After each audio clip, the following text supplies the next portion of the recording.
신체로 본문 일도하겠습니다. 시편 3편 1절에서 8절까지 한 절씩 교도하겠습니다. 제가 먼저 1절 읽겠습니다. 시편 3편 1절.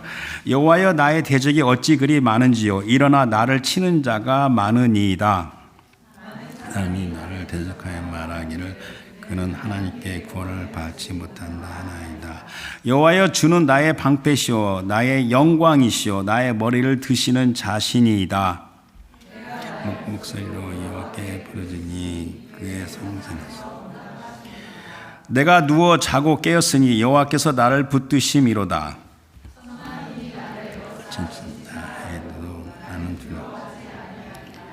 여호와여, 일어나소서. 나의 하나님이여, 나를 구원하소서. 주께서 나의 모든 원수의 뺨을 치시며 악인의 일을 꺾으셨나이다. 구원은 여호와께 있사오니 주의 복을 주의 백성에 내리소서. 아멘. 요절은 6절입니다. 6절 다시 한번 읽겠습니다. 시작. 천만인이 나를 에워싸 친친다 하여도 나는 두려워하지 아니하리다. 아멘. 잘 해주시기 바랍니다. 오늘 본문은 시편 3편인데 이게 다윗의 시죠. 또 시편 3편의 표제를 보게 되면 다윗이 그의 아들 압살롬을 피할 때 지은 시 이렇게 돼 있습니다. 시편은 주옥 같은 말씀입니다. 하나님의 사람 모세 시편이 시편 90편에 있어요. 모세에서부터 시작해서 바벨론 포로 귀환했을 때 그 고라 자손이 그 언급이 되는데 거기 BC 5세기경 되니까 오랜 시간 얼추 계산하면 약 1000년 동안 여러 저자들을 통하여 주신 찬송시 하나님의 말씀입니다. 그 중에 다윗의 기여가 압도적입니다. 시편이 150편이 있죠. 그 중에 다윗을 저자로 명시한 시편이 73개, 73개, 그러니까 48.67%가 다윗의 저자라고 이야기했어요.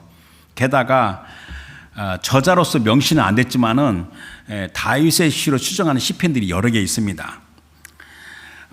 설교자 저는 이 시편이 주는 놀라운 은혜와 그 힘에서 시편 말씀을 늘 가까이 하려고 노력합니다. 그래서 첫 번째 제가 떠오르는 그 시편이 시편 27편 1절인데 이건 다윗의 시입니다. 여호와는 나의 빛이요 구원시니 내가 누구를 두려하리요. The Lord is my light and my salvation. Whom shall I fear? 여호와는 내 생명의 능력이시니 내가 누구를 무서워하리요.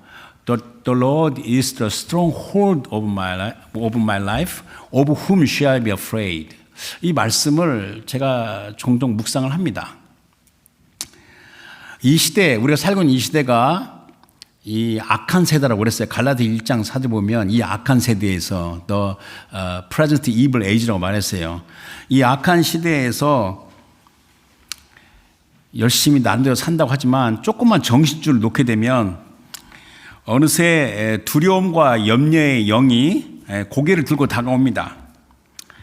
염려와 두려움이 다가설 때 저 같은 경우는 이제 주로 이제 시편 말씀을 이제 묵상을 하고 이렇게 기도를 할 때 거기에 주 성령의 은혜에서 강건해지는 것을 체험합니다.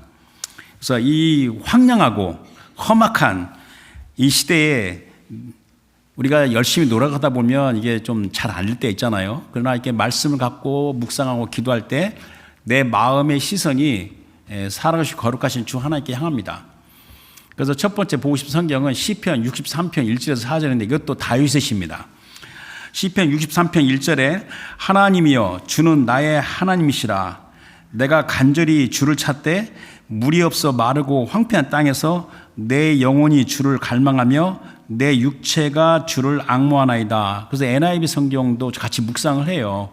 그래서 O God, You are my God. Earnestly I seek you. My soul thirsts for you. My body longs for you in a dry and weary land where there is no water.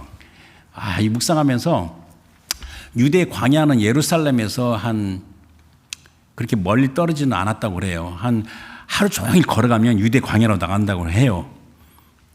한번 가고 싶은데 유대 광야를 그 유대 광야에서 그 다윗이 그렇게 하나님을 앙망한다고 그랬습니다. 그러면서 2절에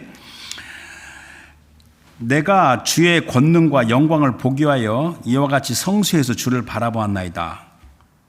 그러니까 유대 광야에서 성수를 어떻게 바라봐요? 마음의 성수를 바라보는 거죠. 3절에 주의 인자하심이 생명보다 나음으로 내 입술이 주를 찬양할 것이라. 그래서 Your love is better than life. 그러니까 주를 찬양하이다. 그 다음에 4절에 이러므로 나의 평생에 주를 송축하며 주의 이름으로 말미암아 나의 손을 들리이다. 예수님도 시편을 가까이 한 것을 얼마든지 알 수 있어요. 우리 복음서를 보게 되면. 그래서 예를 들면 이제 누가복음 24장 44절에 예수님이 십자가 죽고 부활하신 다음에 제자리에 나타나서 또 이르실 때 내가 너희와 함께 있을 때 너에게 말한 바, 그러니까 여러 번 말했다는 겁니다. 모세의 율법과 선지자의 글과 시편에 나를 가리켜 기록된 모든 것이 이루어져야 하리라 한 말이 이것이라 하시고, 또 예수님은 이 시편의 말씀이 때가 되어 성취되는, 응하게 되는 예언의 말씀으로도 여러 번 말씀하셨어요. 그 중에 얘가 요한복음 13장 18절에 우리 주님을 판 가롯 유다에 대해서 하신 말씀인데, 내가 너희 모두를 가리켜 말하는 것이 아니니라. 나는 내가 택한 자들이 누구인 줄 알미라. 그러나 내 떡을 먹는 자가 내게 발꿈치를 들었다 한 성경, 이 시편 말씀이거든요.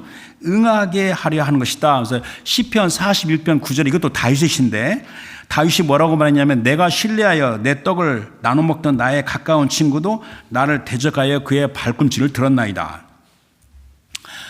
이 시편 3편은 이게 다윗의 그 73개의 시편 중에 첫 번째 나온 시편이죠. 이제 시편의 1편과 2편은 이게 서론이에요. 시편 서론이자 어떻게 보면 이게 핵심이죠. 원래 시편 1편과 2편은 하나의 시편으로도 이렇게 봅니다. 그러니까 시편 1편과 2편을 제외하고는 시편 3편이 첫 번째 시편입니다.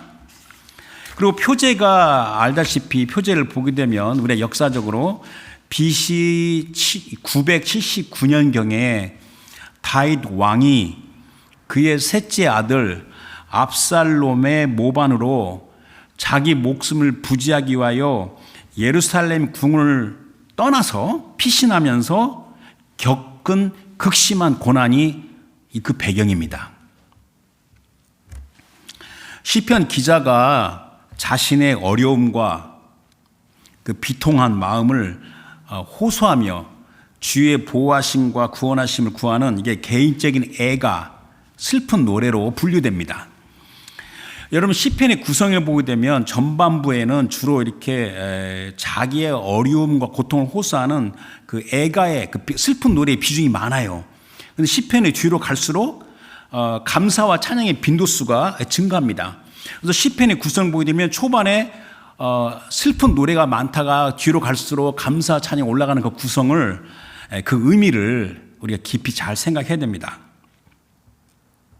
또 시편 3편은 주님께 자신의 믿음을 고백하는 아침 기도로서 또 이렇게 다룹니다. 왜냐하면 5절에 보게 되면 내가 누워 자고 깨었으니 여호와께서 나를 붙드심이라, 이렇게 아침 기도, 아침 예배 기도라고 이렇게 말합니다.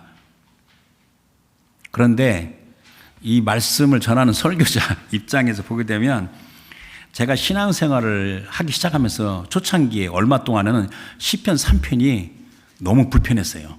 마음이 편하지가 않았어요. 그러나 시편 3편이 하나님 말씀인데 내가 마음이 편하지 않지만 겉으로 드러내지 않았어요. 이게 영어로 reserved죠. reserved.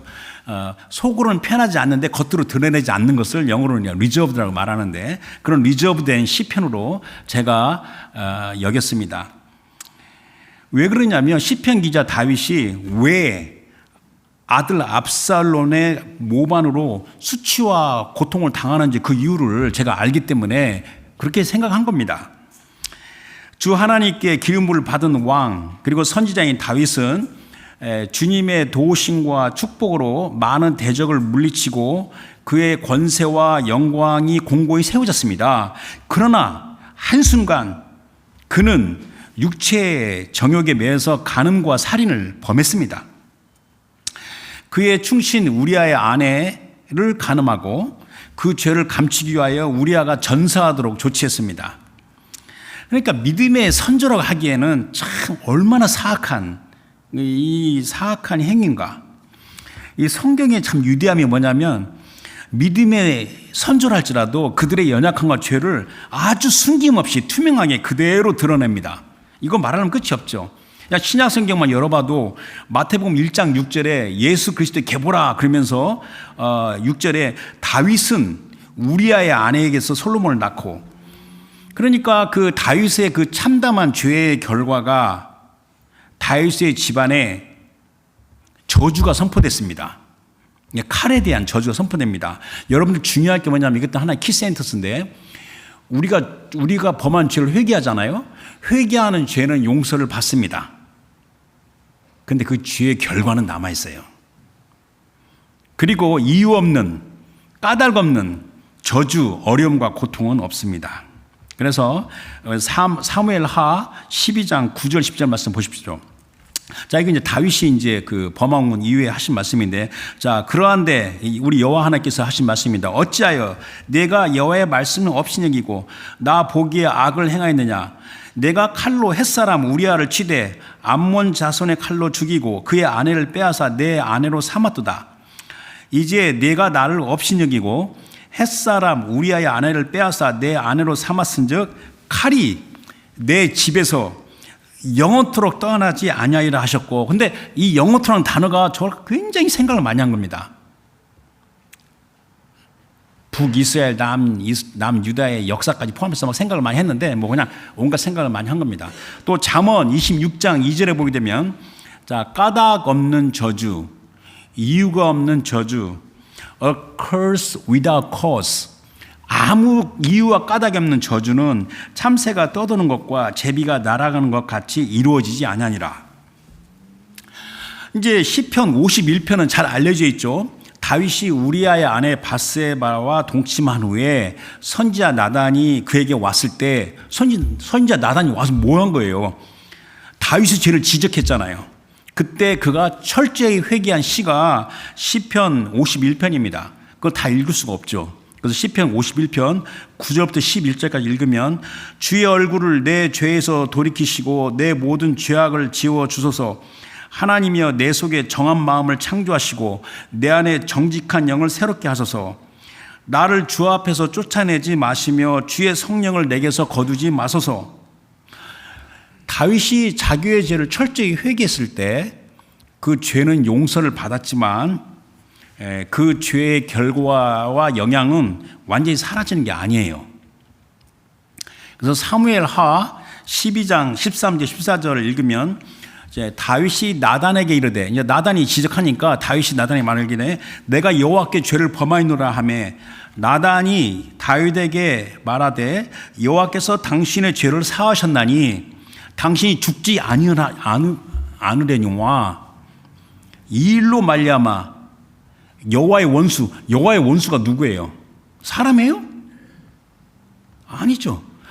이 일로 말미암아 여호와의 원수가 크게 비방할 거리를 얻게 하였으니, 그러니까 대적 사탄 마귀가 주의 백성을 크게 참소할 수 있는 거리를 얻었어요. 당신이 낳은 아이가 반드시 죽으리라 하고, 이런 상황 배경이 시편 3편이라는 겁니다. 그래서 시편 3편이 개인적인 애가로서 분류가 되고, 또 제가 굉장히 마음속에 좀 고민되는 거냐면, 시편 1편, 2편이 서론이잖아요. 서론 빼면 첫 번째 시편 3편이에요. 왜 시편 3편이 왜 가장 이 앞에 있는 시편이 됐는가? 순서상으로.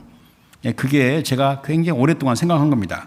그래서 오늘 본문 1절과 2절을 보겠습니다. 1절. 자, 시편 3편 1절입니다. 여호와여 나의 대적이 어찌 그리 많은지요. 일어나 나를 치는 자가 많으나이다. 많은 사람이 나를 대적하여 말하기를 그는 하나님께 구원을 받지 못한다 하나이다. 셀라. 자, 감당할 수가 없어요. 너무나도 많은 수의 나의 대적, 일어나 나를 치는 자, 대적하는 자들이 있습니다. 근데 더 견딜 수 없는 게 뭐냐면, 시편 기자는 그래도 주 하나님을 대한 믿음으로 살아가는 사람인데, 그 주위에 많은 사람들이 말하기를 그는 하나님께 구원을 받지 못한다. 그러니까 이것은 스스로 감당할 수 없는 환난이고 언제든지 곧 죽을 수 있는 절체절명의 위기 상황입니다. 앞에서 제가 말했지만은 위기와 고난은 이유 없이 까닭 없이 임하지는 않습니다. 다윗도 그 점을 잘 알고 있어요. 다윗이 누굽니까? 그가 압살롬과 그의 그 세력을 피하여 예루살렘을 떠나 패신하는 중에 사울의 족속 시므이가 나타나서 저주를 합니다. 그 막 돌을 던졌어요. 그때 다윗의 신복 아비새가 시므이를 죽였다고 말할 때 다윗이 어떤 반응을 했는지 한번 봅시다. 사무엘하 16장 10절 13절입니다. 왕이 이르되 수르야의 아들들아 내가 너희와 무슨 상관이 있느냐? 그가 저주하는 것은 여호와께서 그에게 다윗을 저주하라 하심이니 네가 어찌 그리하였느냐 할 자가 누구겠느냐 하고 11절에 또 다윗이 아비새와 모든 신하에게 말한 겁니다. 내 몸에서 난 아들도 내 생명을 해하려 하거든 하물며 이 베냐민 사람이라. 여호와께서 그에게 명령하신 것이니 그가 저주하게 버려두라. 혹시 여호와께서 나의 원통함을 감찰하시리니 오늘 그 저주 때문에 여호와께서 선으로 내게 갚아주시라 하고 다윗과 그의 추종자들이 길을 갈 때 시므이는 산빌따로 따라가면서 저주하고 그를 향하여 돌을 던지며 먼지를 날리더라. 지금 이제 설교자가 말씀 묵상하면서 제 마음의 흐름을 지금 전하는 거잖아요. 근데 제가 이걸 깊이 묵상하면서 다윗의 위대함을 조금씩 인식하게 됐습니다. 시편 3편을 달리 보게 됐다는 겁니다. 제 나름대로 마음속에 품고 있는 의인, 멋있는 사람, 제가 볼 때 멋있는 사람이다, 저 사람 정말 의로운 사람이다 라는 내가 갖고 있는 인간 중심의 그림이 무엇인지를 보게 됐다는 겁니다. 다윗의 위대함이 무엇입니까? 근데 제 자신 볼 때는 저는 내가 너무나 인간 중심, 인본주의 생각에 머물러 있구나, 그런 내 자신을 다윗과 감히 비교될 수 없다는 생각을 가졌다는 겁니다. 저는요, 조금만 불편하고 어렵고 고통스럽고 좀 괴로운 상황이면 주님께로 외치기보다는 쉽게 주위의 불평과 불만을 토로하는 나의 모습을 제가 본 겁니다. 그 다음에 내가 막 힘과 능력이 있잖아요. 그러면 지금 내가 겪는 고통의 의미를 깊이 생각하지 않고 빨리 그 고통을 해결하려고 그래요. 내 방식으로. 게다가 내가 힘과 능력이 있잖아요. 그런데 나에게 어려움과 고통을 주는 대상이 있으면 속이 시원하도록 보복했을 겁니다. 그러나 다윗은 자신이 겪은 수치와 고통의 의미를 알고 있었어요. 그 상황을 오직 주님을 향한 믿음과 헌신으로 일관했습니다. 저는요, 이것이 바로 그리스도의 모습입니다. 그리스도 예수의 모습이 바로 이겁니다. 우리 주님은 죄가 없으시잖아요. 그런데 하나님의 어린 양으로서 세상의 모든 죄를 짊으셨어요. 우리 모두의 죄를 짊으신 우리 주님이 자기에게 임한 고통과 수치의 의미가 뭔지를 알고 계셨고 그게 어떻게 반응하셨는지 확연히 보여주셨어요. 그래서 구약 하나 신약 하나 말씀 보도록 하겠습니다. 베드로전서 이사야 53장 6절 7절입니다. 우리는 다 양 같아서 그릇 행하여 각기 제 길로 갔거늘 여호와께서는 우리 모두의 죄악을 그에게 담당시키셨도다. 그가 곤욕을 당하여 괴로울 때도 그의 입을 열지 아니하였으며 마치 도상으로 끌려가는 어린 양과 털 깎는 자 앞에서 잠잠한 양같이 그의 입을 열지 아니하였도다. 그 다음에 베드로전서 2장 22, 23절에 그가 죄를 범하지 아니하고 그 입에 거짓도 없으시며 욕을 당하실 때 맞대어 욕하지 아니하시고 고난을 당하실 때 위협하지 아니하시고 오직 공의로 심판하신 이에게 부탁하시며. 자, 이제 3절과 4절 보겠습니다. 3절에 여호와여 주는 나의 방패시요 나의 영광이시요 나의 머리를 드시는 자신이다. 내가 나의 목소리로 여호와께 부르짖으니 그의 성산에서 응답하시도다. 자, 다윗은 수치와 고통스러운 현실 그리고 자신의 생명이 끝날 수 있는 절박한 상황에서 즉 감당하기가 어려운 환난을 넘어서 거룩하신 주 하나님을 바라보며 그의 믿음을 고백한 겁니다. 주는 나의 방패시요 나의 영광이시요 나의 머리를 드시는 자신이다. 그래서 주의 도우심을 간구합니다. 주의 목소리를 여호와께 부르짖으니. 그런데 여기서 중요한 단어가 그의 성산에서 응답하시도다. 이게 참 미스테리입니다. 응답하시다, 응답하다, 대답하다. 이 아나라는 히브리 동사가 과거 진행형입니다. 시제가 과거 진행형이에요. 그런데 이 NIV 성경과 리바이 스탠다드는 현지형으로 말했어요. He answers me. 원래 여러분들 이게 계속되는 진리를 현지형으로 말하는 겁니다. 그래서 NIV는 그렇게 말한 거고. 근데 이제 어메리칸 스탠다드나 잉글리시 스탠다드 버전은 He answered. 과거형으로 쓴 겁니다. 그러니까 하나님께서 응답하셨다. 믿음으로 선포하는 겁니다. 근데 킹 제임스는요, 놀랍게도 He heard. 앤서인데 히어로 바꿨어요. 이거는 킹 제임스가 좀 의역을 한 겁니다. 믿음으로. 이거 좀 굉장히 델리킷한 면이 있어요. 그런데 놀라운 게 뭐냐면 시편 3편의 3절과 4절에 내가 나의 몫으로 여호와께 부르짖으니 할 때 우리 주님께서는 침묵하셨어요. 그러나 주님께서 그의 간구를 다 듣고 계신다는 것은 성경이 말하고 있는 겁니다.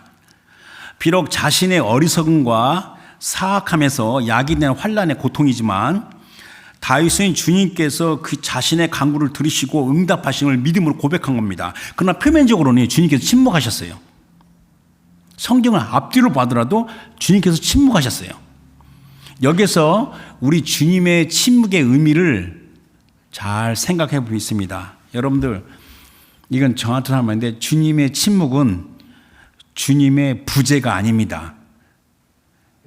His silence is not His absence. 주님께서 침묵하셨다고 주님이 계시지 않는 것은 아닌 겁니다.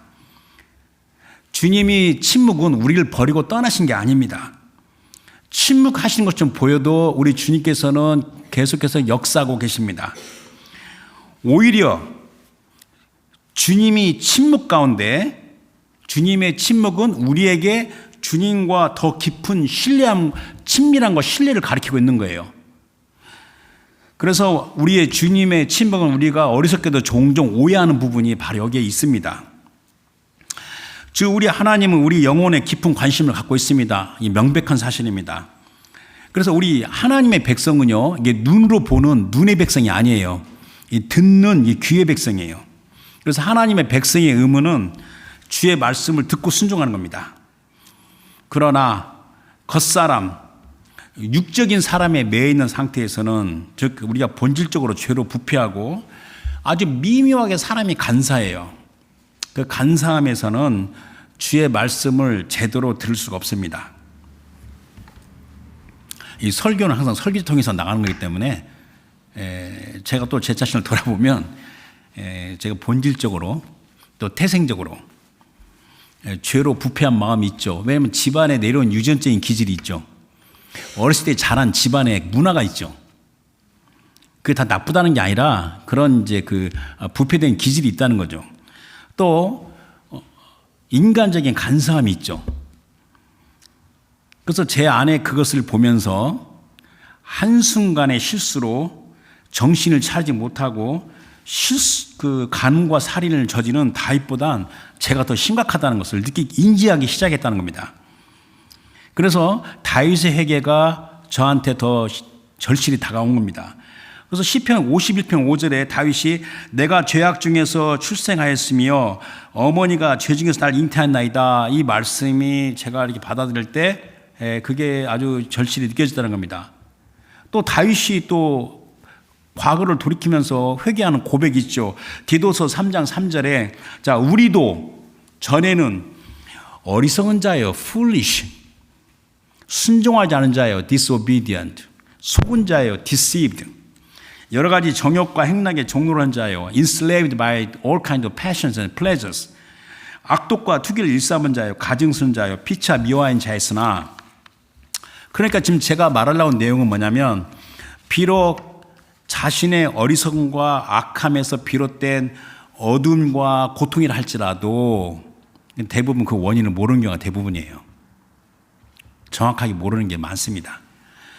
그 가운데 자신의 겉사람, 육적인 사람이 죽는 경험을 하면서 경건함으로 나아가는 겁니다. 여기에 주님의 침묵이 있는 겁니다. 주님의 침묵은 언뜻 보면 마음의 고통일 수 있어요. 아, 주님 좀 속 시원하게 말씀하시지 왜 이렇게 침묵하시죠? 그러나 실상은 주님께로 나아가는 훈련의 시간이에요. 다윗과 같은 믿음의 사람은 자신이 신뢰하며 의지하는 주 하나님의 속성을 깊이 이해하며 기쁨과 확신으로 사람을 의지하지 않고 주님을 신뢰하며 온전함으로 나아갑니다. 그래서 제가 여러 번 인용했지만 예레미야 17장 9절 10절 말씀 보겠습니다. 선지자 예레미야를 통해 주신 말씀이 만물보다 거짓되고 심히 부패한 것은 마음이라 사람의 마음 heart예요. 누가 능히 이를 알리오마는 나 여호와는 심장 heart를 살피며 폐부를 시험하고 각각 그 행위와 그 행실대로 보응하나니. 그러니까 이제 주님께서 침묵을 하신 거죠. 근데 실제로는요 침묵하신 게 아니에요. 이미 주의 말씀을 주셨어요. 주의 말씀이 있기 때문에 주님 더 이상 말할 필요가 없는 겁니다. 다윗의 환난과 고통은 주의 말씀에서 이미 예견된 겁니다. 아까 사무엘하 12장 10절에 칼이 내 집에서 영원토록 떠나지 아니하리라 그랬어요. 따라서 어떠한 경우에도 살아계신 주 하나님을 경외하며 주의 말씀을 신뢰하는 자는 비록 힘들어도 아무것도 두려워하지 않습니다. 그러한 자는 보는 것이 아니라 듣는 것을 믿음으로 의지하는 법을 터득합니다. 여기에는 이제 우리가 좀 괴롭지만은 이제 신뢰 웨이팅 기다리는 게 있어요. 우리 사람 중에서 제일 힘든 게 뭐냐면 기다리는 겁니다. 저는 정말 기다리는 걸 제일 못 하는데 음식점만 가더라도 줄 안 서요. 아무리 맛있는 음식점이라도 줄 안 섭니다. 그러나 우리가 기다림, 웨이팅 과정에서 순수함과 정결함으로 나아갑니다. 그래서 우리가 주님의 침묵에서 오히려 우리의 예배가 더 깊어집니다. 그리고 주의 말씀에서 주의 음성을 듣게 됩니다. 이러한 비밀을 아는 자는 초자연적인 하나님의 초자연적인 은혜에서 인내하며 견디며 기쁨으로 노력합니다. 누구나 도전되는 말씀이죠. 세상적인 성공과 성취를 기뻐하는 것이 아니라 내 안에 있는 내면, 내 안에 있는 모든 것이 주님께로 가까이 가는 것을 진정으로 기뻐하는 겁니다. 자신의 모든 것을 잃어버리는 것 같지만 실상 주님을 새롭게 만나는 은혜와 복을 누리게 됩니다. 자, 이제 5절, 6절, 5절이 포함된 5절, 6절 한꺼번에 보도록 하겠습니다. 5절에 내가 누워 자고 깨었으니 여호와께서 나를 붙드심이로다. 천만인이 나를 에워싸 진친다 하여도 나는 두려워하지 아니하리다. 자, 내가 누워 자고 깨었으니 여호와께서 나를 붙드심이로다. 5절에 이렇게 나와 있죠. 그러니까 생명을 부지하기 위하여 피난길에 가잖아요. 피난길에 가는데 그래도 자고 깨어서 새로운 하루를 맞이한 것은 주님께서 붙들고 계신다는 고백입니다. 환난과 고통에서도 주님은 사랑하신 자를 평강으로 보호하십니다. 저야 너무나도 그 인생이 좀 밋밋하게 비교적 조용하게 살아온 편이라고 말할 수가 있는데 그래도 지난 과거를 돌이켜보면서 제가 굉장히 힘들어하고 어려울 때 주께서 평강으로 붙드신 것을 이제서 좀씩 느낄 수가 있다는 겁니다. 실제로 압살롬과 함께 있던 천재적인 그 책사 다윗도 인정한 천재예요. 성경에 보게 되면 다윗도 인정한 천재예요. 천재적인 책사 아히도벨의 계략은 그 피신하는 다윗을 밤에 급습하는 겁니다. 그 사무엘하 17장 1절에서 3절에 나와요. 만일 그렇게 했으면 다윗은 죽었을 겁니다. 강을 건너기 전에 죽었을 거예요. 그러나 아히도벨의 그 탁월한 계략은 이루어지지 않았어요. 천재 전략가 아히도벨은 자신의 계략이 이루어지지 않는 것이면 어떠한 결과인지를 알고서 그냥 자기 고향집으로 들어가서 목매어 자살했어요. 사무엘하 17장 23절입니다. 오늘 요절이 6절인데 6절에 천만인이 나를 에워싸 진친다 해도 나는 두려워하지 아니하리다. 이 같은 말씀이 성경에 많아요. 시편 91편에도 많죠. 1000명이 내 옆에 만인이 내 오른쪽에 있어도 나는 두려워하지 아니라 그런 말 나오잖아요. 그래서 제가 오늘 요전에서 오늘 말씀 제목이 그래도 두렵지 않음, not fearing anyway.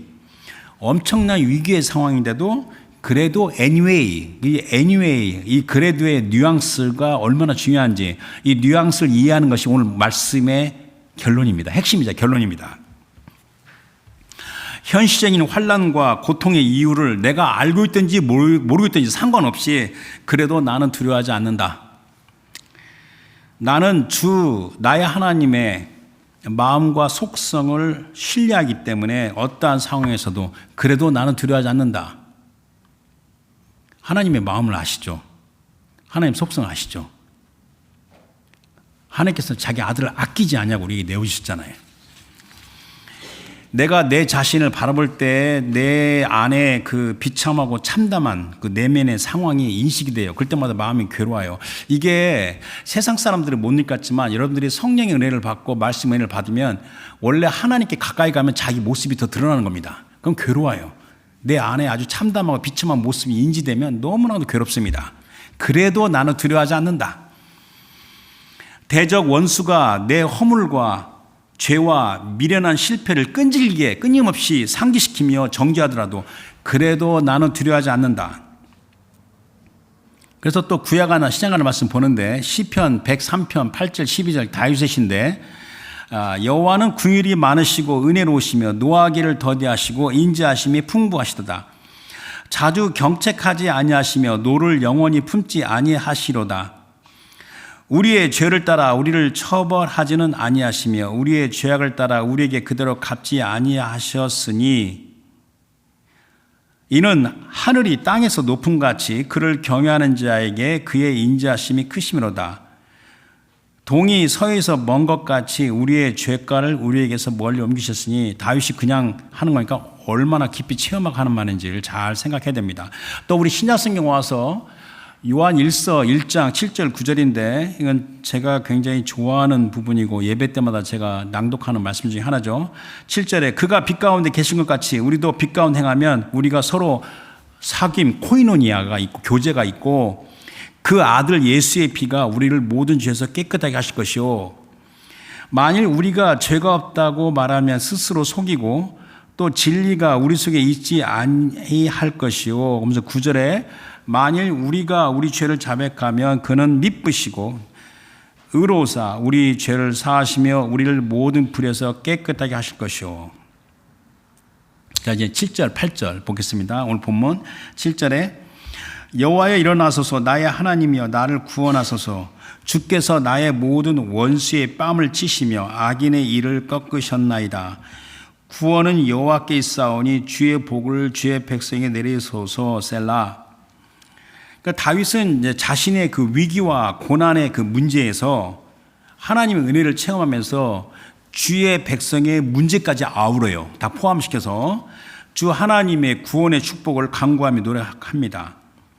그러니까 그러면서 다윗은 자기가 미련하고 어리석고 사악한 행동의 그 죄의 결과라는 걸 알고 있지만 결국은 여호와의 원수, 그 대적 원수를 물리치시는 것이 우리 주님이시라는 것.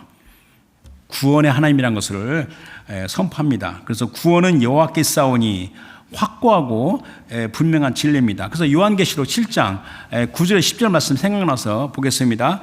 요한계시록 7장 9절에 자, 이 일 후에 내가 보니 각 나라와 족속과 백성과 방언에서 아무도 능히 셀 수 없는 큰 무리가 나와 흰옷을 입고 손에 종려가지를 들고 보좌 앞과 어린 양 앞에 서서 큰 소리를 외쳐 이르되 자, 구원하심이 보좌에 앉으신 우리 하나님과 어린 양이 있도다. Salvation belongs to our God who sits on the throne and to the Lamb of God. 이게 다윗의 고백과 똑같은 거죠. 모든 성도들의 고백입니다. 여러분들 사람마다 그 은혜의 체험의 깊이는 다 달라요. 물론 또 사람마다 그 직면하는 시험과 미혹의 깊이도 다릅니다. 그래서 다윗이 그 한순간의 실수로 살인과 간음을 저지른 그 미혹의 그 깊이가 어떤 건지는 우리 잘 몰라요. 분명히 잘못된 건 잘못된 거죠. 그리고 시편 말씀이 왜 이렇게 중요한가 하면 시편 기자가 하나님의 깊은 은혜를 체험하면서 성령의 감동하심으로 증거하는 말씀이기 때문에 그렇습니다. 근데 이 시편 말씀의 깊이를 사람이 쉽게 판단하는 차원이 아니에요. 그래서 설교자가 제가 아까 말했잖아요. 어리석게도 처음에는 시편 3편이 좀 불편하게 편하지 않게 느꼈어요. 자기 잘못해가지고 이거 당한 고난인데 뭐 이렇게 뭐 노래해? 그렇게 처음에는 그렇게 생각했었는데 지금 시편 3편이 왜 제일 앞에 있어? 근데 이제는 시편 3편이 굉장히 소중한 말씀이 됐다는 것을 말하는 겁니다. 시편 3편이 왜 시편의 가장 앞부분에 나와 있는지를 조금이라도 이해하기 시작했다는 것이 오늘 제가 말씀을 같이 나누는 겁니다. 시편 기자들 또 이 성경 저자들은 한결같이 자신의 고통스러운 순간에 주님의 은혜를 깊이 체험하며 성령의 감동하심으로 말씀을 증거하며 기록한 겁니다. 그런데 그 동일한 주 성령, 그 성령께서 우리와 함께 계시죠. 어디 계시죠? 우리의 내주하시잖아요. 우리의 내주하신 주 성령께서 그 기록된 주의 말씀을 증거하고 계십니다.